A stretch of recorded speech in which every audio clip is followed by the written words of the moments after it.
Hello everybody and welcome.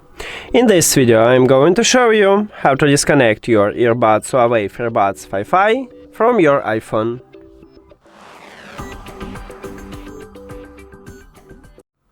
You have to start by open Settings and then go to the Bluetooth. At the device list, click the information icon near to your earbuds. And at the third line we have a button Disconnect. You need to tap at this button. But before I tap on it, I will tell you the difference between Disconnect and unpair. So, when you select Disconnect, you will stop Bluetooth connection with your earbuds, but leave them at the device list.